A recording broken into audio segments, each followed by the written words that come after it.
ABP Ganga, खबर आपकी, जुबान आपकी। और अब एक अच्छी खबर, यूपी में बहुत जल्द 700 आयुष डॉक्टर्स की भर्ती होगी। शासन ने लोक सेवा आयोग इलाहाबाद को इसका प्रस्ताव भेज दिया है, जिसमें 30 प्रोफेसर, 130 असिस्टेंट प्रोफेसर की जल्द भर्ती की जाएगी। शासन ने इसके लिए लोक सेवा आयोग इलाहाबाद को बाकायदा एक प्रस्ताव भी भेज दिया है। 30 प्रोफेसर और 130 असिस्टेंट प्रोफेसर इसमें भर्ती किए जाएंगे। यूपी में जल्द ही आयुष डॉक्टर्स की भर्ती होने जा रही है, जिसमें 700 आयुष डॉक्टर जल्द रिक्रूट किए जाएंगे। शासन ने इसके लिए प्रस्ताव भेज दिया है लोक सेवा आयोग को।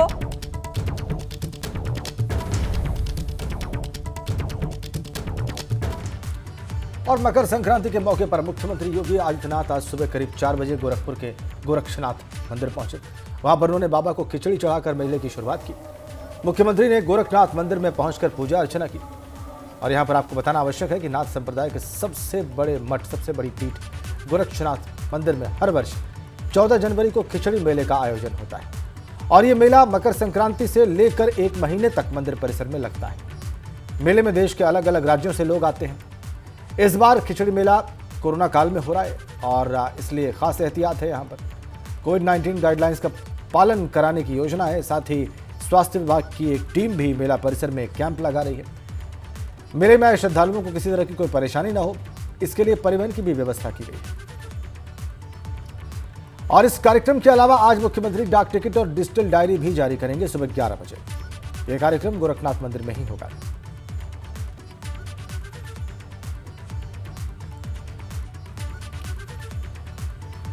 चलिए इस वक्त आपको गोरखनाथ मंदिर में क्या चल रहा है ये दिखाने के लिए सीधा वहीं लिए चलते हैं।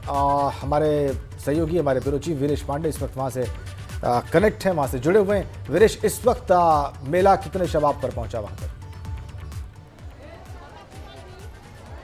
देखिए, सुबह 4 बजे से जब मेला शुरू हुआ तो उसका तांता अभी खत्म नहीं हुआ है। मुख्यमंत्री 4 बजे यहाँ खिचड़ी चढ़ाकर जा चुके हैं, लेकिन सीएम सिक्योरिटी के लोग फिर लग गए हैं। यानी मुख्यमंत्री यहाँ के पीठाधीश्वर हैं, वो फिर आने वाले हैं एक संरक्षक के तौर पर, जनता के बीच में ये दिखाने के लिए कि मैं यहाँ का मठाधीश हूँ, तो मैं यहाँ आपके साथ खड़ा हूँ, और मैं यहाँ का मुख्य पुजारी हूँ, तो मैं आपके साथ खड़ा हूँ। यही वजह है कि हलचल बढ़ गई है। सीएम सिक्योरिटी और पुलिस के लोग अब आना शुरू कर दिए हैं यहाँ पर, क्योंकि मुख्यमंत्री कुछ देर में फिर आने वाले हैं, यानी दोबारा यहाँ आने वाले हैं। सीएम सिक्योरिटी और पुलिस की हलचल आप देख सकते हैं दर्शक। और यही वजह है कि चूँकि अब मैं फिर अपने कैमरामैन से कहूँगा कि जो जिस तरीके से सिक्योरिटी के लोग आ रहे हैं, मुख्यमंत्री कुछ ही क्षणों में फिर आएंगे गोरक्षनाथ मंदिर के इस गर्भगृह के अंदर और फिर पूजा पाठ करेंगे और लोगों से हाल चाल पूछेंगे। ये उनकी दिनचर्या होती है और यही वजह है कि वो लगातार घूम रहे हैं इस गर्भगृह और गर्भगृह के आसपास जो मंदिर है। यहाँ जो गोरक्षनाथ मंदिर है उसके आसपास भी बहुत सारे मंदिर हैं, चाहे वो महंत अवैधनाथ का हो, दिग्विजयनाथ का हो, शंकर जी का हो, हनुमान जी का हो, बहुत सारे इस मंदिर परिसर के बाहर भी है। अगर राजेंद्र आपने देखा होगा बिल्कुल, उसमें भी वो भ्रमण कर रहे हैं। अभी गौशाला गए थे, गाय को, गौवंश को गुड़ खिलाया और उसके बाद से वो भ्रमण पर निकले थे और उम्मीद की जा रही है कि कुछ देर बाद फिर यहाँ आने वाले। यही वजह है कि हलचल बढ़ गई है और श्रद्धालु उनका इंतजार कर रहे हैं। और निश्चित रूप से जो 4 बजे से जन सैलाब उमड़ा है श्रद्धालुओं का, वो अभी थमा नहीं है, यानी निरंतर बढ़ता जा रहा है। लोग घरों से निकले और खास बात यहाँ देखने को ये मिल रही है कि महिलाएं बहुत ज्यादा संख्या में आ रही हैं, पुरुषों से ज्यादा महिलाएं और बच्चे, लड़कियां ये ज्यादा आ रहे हैं।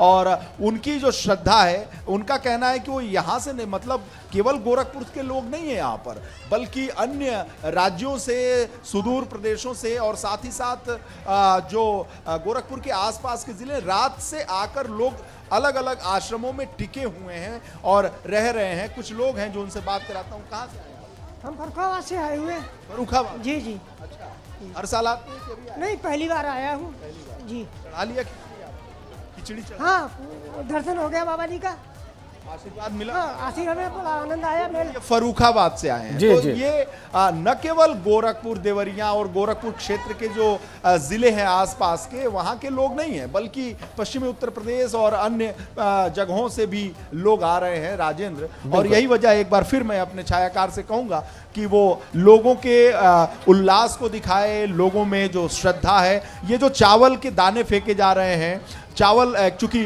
बैरिकेडिंग की गई है, तो जो श्रद्धालु हैं वो दूर से ही गोरक्षनाथ मंदिर में जयकारे लगा रहे हैं और चावल फेंक रहे हैं, खिचड़ी चढ़ा रहे हैं। ये जो ढेर है, मैं अपने कैमरामैन से कहूंगा इस ढेर को दिखाएं।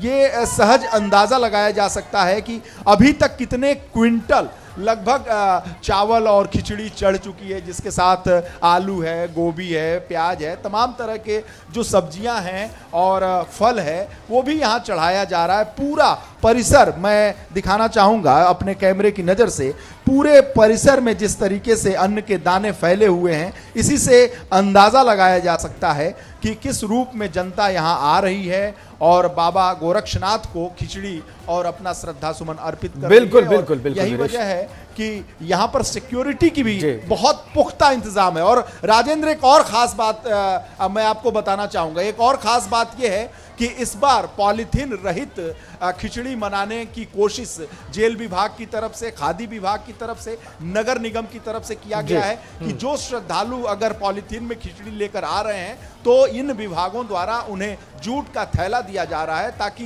पर्यावरण का संरक्षण भी हो सके। मुख्यमंत्री ने आह्वान किया था कि हमें खिचड़ी मनाना है, साथ ही साथ कोरोना को भी दूर भगाना है और साथ ही उन्होंने पर्यावरण संरक्षण। ये आपने महत्वपूर्ण बात कही वीरेश, आपने महत्वपूर्ण बात कही, ये आपने बहुत ही महत्वपूर्ण जानकारी दी है वीरेश। बिल्कुल, और आपके सहयोगी छायाकार ने जो चित्र दिखाए हैं ये भी बहुत महत्वपूर्ण है, बहुत रोचक हैं।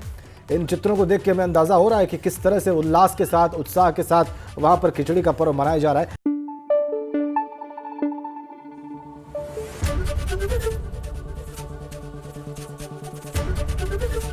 एबीपी गंगा, खबर आपकी, जुबान आपकी।